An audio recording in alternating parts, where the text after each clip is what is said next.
আসলে এখন বর্তমানে খুব অল্প বয়স থেকে শুরু করে মধ্য বয়স এমনকি বয়স্ক সবারই আপনার এই হাঁটুর লিগামেন্ট ইনজুরি হচ্ছে, বিশেষ করে এসিএল লিগামেন্ট এবং পিসিএল লিগামেন্ট। সেটা হচ্ছে যখন আপনার এসিএল অথবা পিসিএল লিগামেন্ট ইনজুরি হয় তখন দেখা যায় আপনার হাঁটুতে ব্যথা হয়, হাঁটুটা ফুলে যায়, হাঁটু ঠিকমতো মুভমেন্ট করা যায় না। হ্যাঁ, কিছু কমপ্লিকেশান তৈরি হয়, হাঁটু দুর্বল হয়ে যায়। হ্যাঁ, অপারেশনটা সাকসেসফুল হওয়ার জন্য আপনার মাসেলের স্ট্রেংথ খুব গুরুত্বপূর্ণ। এখানেই ফিজিওথেরাপিস্ট সবচেয়ে বেশি রোল প্লে করে। আমরা বিগত 10 বছর যাবৎ বিভিন্ন ধরনের লিগামেন্ট ইনজুরি পরবর্তী যে রিহ্যাব ট্রিটমেন্ট দিয়ে এসেছি। তো আপনারা যারা হাঁটুতে অপারেশান করেছেন বা করবেন পরিকল্পনা করছেন তারা আমাদের ফিজিওথেরাপি সেন্টারে যোগাযোগ করতে পারেন। আমরা আপনাদেরকে বিভিন্ন ধরনের পরামর্শ এবং চিকিৎসা সেবা দিয়ে সর্বোচ্চ সহযোগিতা করতে পারবো। তো দর্শক, আজকে আমরা আবারও চলে আসলাম আবিদিন ফিজিওথেরাপি সেন্টারে। অলরেডি আবিদিন ভাই আমাদের সাথে আছে। ভাই আসসালামু আলাইকুম। ওয়ালাইকুম আসসালাম। কেমন আছেন ভাইজান? আলহামদুলিল্লাহ ভালো ভাই। ভাই, আমরা ইদানিং দেখছি যে এসিএল পিসিএল ইনজুরি হচ্ছে, অপারেশন হচ্ছে। তো অপারেশনের পরেও কিন্তু অনেক প্রপারলি দেখা যাচ্ছে অনেক রোগী সুস্থ হচ্ছে না। সেক্ষেত্রে ফিজিওথেরাপি সেন্টারটা কতটা গুরুত্বপূর্ণ, এটা কি আসলে নেওয়া প্রয়োজন কিনা, কখন নেওয়া প্রয়োজন, এই ব্যাপারে বিস্তারিত যদি আমাদেরকে একটু বলতেন। আপনি খুবই গুরুত্বপূর্ণ একটা প্রশ্ন করেছেন।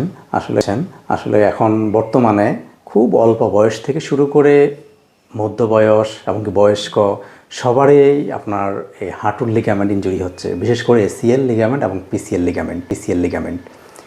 তো এই ক্ষেত্রে লিগামেন্ট ইনজুরির ক্ষেত্রে যে ফিজিওথেরাপির গুরুত্বটা খুবই গুরুত্বপূর্ণ। হ্যাঁ, আমরা আসলে সঠিকভাবে হয়তো আমরা অনেকে জানি না যে ফিজিওথেরাপিটা কতটুকু গুরুত্বপূর্ণ বহন করে এই হাঁটুর এসিএল লিগামেন্ট ইনজুরি এবং কি অপারেশন পরবর্তী এবং পূর্ববর্তী। হ্যাঁ, এখানে আমি একটা শব্দ পূর্ববর্তী, অপারেশন পূর্ববর্তী ফিজিওথেরাপি। হ্যাঁ, আপনার হাঁটুর আপনি তো অপারেশন করবেন যখন হাঁটুর এসিএল বা পিসিএল লিগামেন্টটা কমপ্লিট টিয়ার হবে। গ্রেড 1 এবং গ্রেড 2-তে অনেক সময় দেখা যায় অপারেশন প্রয়োজন হয় না, সেটা ডক্টরের প্রেসক্রাইব অনুযায়ী কিছু মেডিসিন এবং একজন ফিজিওথেরাপিস্টের পরামর্শ মতো ফিজিওথেরাপি এবং রিহেব করলে আপনার গ্রেড এবং গ্রেড 2 আপনার সমাধান হয়ে যায়। কিন্তু গ্রেড 3-তে আপনি অপারেশন করতে হবে, অপারেশন ছাড়া এটা সুস্থ হবে না। তো অপারেশন পরবর্তী ফিজিওথেরাপি একটা ভাইটাল রোল প্লে করে। হ্যাঁ, কেন কীভাবে করে আমি আপনাকে সেটা বোঝাই দিচ্ছি। সেটা হচ্ছে যখন আপনার এসিএল অথবা পিসিএল লিগামেন্ট ইনজুরি হয় তখন দেখা যায় আপনার হাঁটুতে ব্যথা হয়, হাঁটুটা ফুলে যায়, হাঁটু ঠিকমতো মুভমেন্ট করা যায় না। হ্যাঁ, কিছু কমপ্লিকেশান তৈরি হয়, হাঁটু দুর্বল হয়ে যায়। তো যখন হাঁটু এই ধরনের সমস্যার সম্মুখীন হয় তখন যখন ইনজুরি হবে তখন আপনাকে কিছু স্টেপ ফলো করতে হবে। সেটা আমরা রাইস মেথড বলি। সেটা হলো আপনার রেস্ট, আইস, হ্যাঁ, একটু উঁচু করে এলিভেশন করে রাখা, হ্যাঁ, বা ক্র্যাব ব্যান্ডেজ দিয়ে পেঁচিয়ে রাখা। হ্যাঁ, তারপর হচ্ছে আপনার হাঁটুর যে মাসেলগুলো দুর্বল হয়ে যায়, ইনজুরি হওয়ার পর মাসেল দুর্বল হয়ে যায়। মাসেল যদি দুর্বল হয়ে যায় আপনার অপারেশন পরবর্তী সুস্থ হতে কিন্তু সময় লাগে। হ্যাঁ, অপারেশনটা সাকসেসফুল হওয়ার জন্য আপনার মাসেলের স্ট্রেংথ খুব গুরুত্বপূর্ণ। এখানেই ফিজিওথেরাপিস্ট সবচেয়ে বেশি রোল প্লে করে। হ্যাঁ, তো আপনি অপারেশনের আগে একজন ফিজিওথেরাপিস্টের পরামর্শ মতো সঠিক রিহ্যাব করলে আপনি অপারেশনের পরবর্তীতে অনেক বেনিফিটেড হবেন, মানে দ্রুত রিকভারি হবে। তো এক্ষেত্রে বিভিন্ন ধরনের স্ট্রেংথেনিং এক্সারসাইজ, ব্যালেন্সিং এক্সারসাইজ, হ্যাঁ, বিভিন্ন ধরনের ইকুইপমেন্টের মাধ্যমে যেগুলো আপনার রিজেনারেটিভে হেল্প করে, হ্যাঁ, এই ধরনের ট্রিটমেন্টগুলো দিয়ে থাকে অপারেশনের আগে। হ্যাঁ, আচ্ছা, আর অপারেশনের পরে অনেকে যেটা বলে যাবে কয়দিন পর থেকে আমরা ফিজিওথেরাপিটা নিব? হ্যাঁ, এটা আরেকটা গুরুত্বপূর্ণ প্রশ্ন করেছেন। হ্যাঁ, অপারেশন পরবর্তী মূলত নিয়ম হচ্ছে আপনি অপারেশনের পরে মানে দ্বিতীয় দিন থেকে আপনি ফিজিওথেরাপি শুরু করতে পারেন। এখানে ফিজিওথেরাপি বলতে কোনো মেশিন বা কিছু না। হ্যাঁ, অপারেশনের পরের দিন আপনি যে মেশিন শুরু করবেন, আমি তো হাঁটতেই পারবো না, আবার কি ফিজিওথেরাপি নেবেন বা এটা একটা কমন প্রশ্ন। হ্যাঁ, তো অপারেশনের পরবর্তী বিশেষ করে দ্বিতীয় দিন থেকে আপনি কিছু এক্সারসাইজ, হ্যাঁ, কিছু পেজ মেনটেন করে রিহ্যাব প্রোটোকল মেনটেন করে, যেমন page 1, page 2, page 3, page 4, page 5 পর্যন্ত আপনার রিহ্যাবে আছে।